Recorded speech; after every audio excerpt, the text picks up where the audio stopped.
welcome back to another Googan Lap. Opposed to just one person today, we've got two anglers, and we're gonna share with you guys some of the best lures you can throw when the ball sweat gets pretty dense here in the heat of summer. First of all, I mean, it's hot out here, and the apparel, like, that's the biggest thing, right? So this morning I got up and I knew you were coming over to my house, and you show up at 5 a.m. or whatever, and I'm like, man, what should I wear today? Gotta go Googan shorts and hoodie. I mean, like, I fish comfortable all day. So with it being hot, there's two different approaches I take, but I'm gonna share with you one real quick that that really works well. You know, when the fish are biting, when the fish are in a very negative mood, so it works all across the board, and that's just a slim shake, dude. I mean, it does not get any more simple than a straight tail worm. My favorite color is gonna be Blue Baby. It's just a green pumpkin with like a little bit of blue pearl. One of my favorite ways to rig the slim shake in the summertime is Neko rigging. If you don't know what Neko rigging is, Google it. It's basically a Googan baits, tungsten nail weight. I like the 1/16, 1/8 ounce weights, depending on how deep I'm fishing, and just a regular straight shank hook, dude. It's just like a size 1 straight shank. There's really nothing to it. Light line, 8-pound test, and you just shake this thing, just like the name implies. The slim shake, once you locate kind of those offshore, deeper areas, drop-offs, things like that, hard bottom areas, you cast it out there and just shake, shake, shake, shake, shake, shake. All of a sudden, it pulls back, and there's your big summertime bass. It's a good little cheat code for when, like, if you go to a spot and you throw, like, you know, like deep cranks or drag a jig or big swim baits, like nothing's going on, but you know there's fish. Totally. That's the go-to. It's like, you know what, 3 months before now, you'd wacky worm, but add a little bit of a tungsten weight to the nose, nice hook, and just like, right? Yeah, it just looks like natural, almost looks like an earthworm down there that's just kind of, you know, just kind of digging in the sand and the rocks down there. It stays upright. One huge thing with this kind of rig right here, do not set the hook like it's a jig. You really have to reel set on these fish. You know, 7-foot medium light spinning rod, reel set with that exposed hook point. You will land 100% of those fish. Don't give them the, you know, the real nasty hook set. When you're talking about light line, light hooks, and finesse presentations, all you gotta do is start reeling, and that fish is yours 100% of the time. One of my favorite ones I've had a lot of success with, specifically in lakes that have grass, usually a little bit cleaner water, anywhere from like 4 to 5 foot visibility or even cleaner, is just a Saucy swimmer. This is a 3.8 inch and a green gizzard. My favorite subtle color pattern for this Saucy swimmer. The reason why the Saucy swimmer I think is so good opposed to like your traditional swimmer that you would throw like on the back of a bladed jig or just single is that it primarily is just a tail kick swim bait opposed to the whole body. It is just a simple little quiver of the tail, and you got to think about how a shad swims. The whole like bait is, or like, you know, the shad is not kicking and waving around the water like a trout or something like that. The little Saucy swimmer definitely imitates more closely to a shad, and on that I'm throwing an 1/8 ounce underspin. The underspin's nice because you can kind of tick the bottom with it. You can tick grass. Like, I've had some really good days on Amistad, which is like an amazing fishery, but when I've been out there, it's been 102. Really hot, and those fish are buried in the grass. Sometimes they'll sit on top of the grass, and the best way to get them is just to get right above their habitat with something that looks natural, and this is a great way to pinpoint deep water fish. You can blind cast it if you've got a nice brush pile, if you've got a clump of grass, throw it over there and just tick the bottom.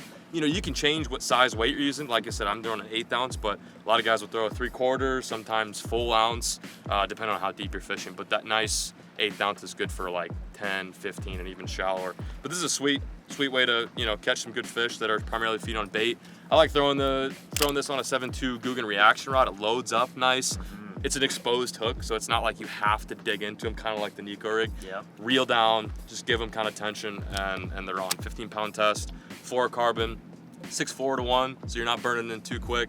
Slow and steady is key with that. But I think they complement each other. Those two. Dude, I love how you have it on an underspin like that, because just like you said, if the fish are deep, they're hanging around shade or grass or timber or whatever it is, I think that blade really attracts those fish. Just like summertime fishing, the metabolism's real high, the water temperature is really, really high. That flash kind of calls them up, and then just that real subtle Saucy swimmer action really sells the bite. A lot of times they'll just come up, ooh, I see flash, and then that real subtle saucy swim, that's when they get it, dude. That's money, dude. It is, yeah, it's a nice duo. It's honestly like 2 presentations in one. Absolutely. But, all right, cool. Well, speaking of like shad imitators, I like that kind of 1-2 punch, kind of a down bait and then a winding bait. And so one of my go-tos, summertime fishing, we're talking, again, real high water temperatures. This is the Grande Recon crankbait. It says it right there on the bottom, 15 to 20 feet. Realistically, on 12-pound test, which is my favorite cranking line, you get this thing down to 17, 18 feet. Yeah. As you can see, this crankbait's pretty busted up. Caught a few fish on it here today, but on 12-pound test, I can get that thing down to 17. I really like idling around, just looking for those long tapering points with a drop-off at the end. If you have those schools of shad around, that's all the better, but I like to wind this thing fast, man. 7-to-1 gear ratio reel on the 12-pound test. Bring it, dude.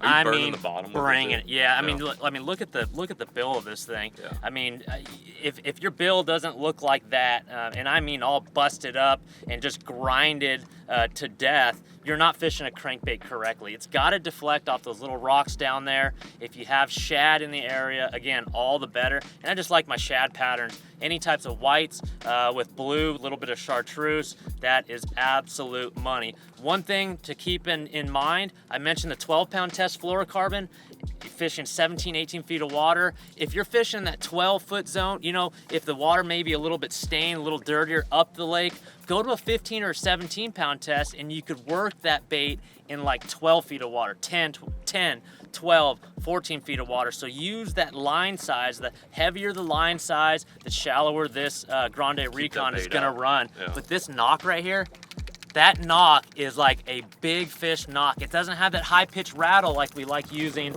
in, let's say, February, March. Yep. We're talking August, you know, September here. They like that single knocking noise, and it really drives fish crazy when the water temperatures are hot. Last lure that we're gonna talk about today is one of my favorite summer lures, and that is the 10-inch Mondo worm. If you can get your hands on some of these worms, you're good to go. Whether you're fishing specific stuff like, you know, locating key brush piles, you know, offshore wood, or if you're just fishing through tall grass patches, like, you know, we're quote unquote blessed with a good amount of hydrilla lakes around here. Yeah. It's an invasive type of grass, but it is an incredible habitat for fish. And the Mondo worm is so slender, it gets in and out of that grass.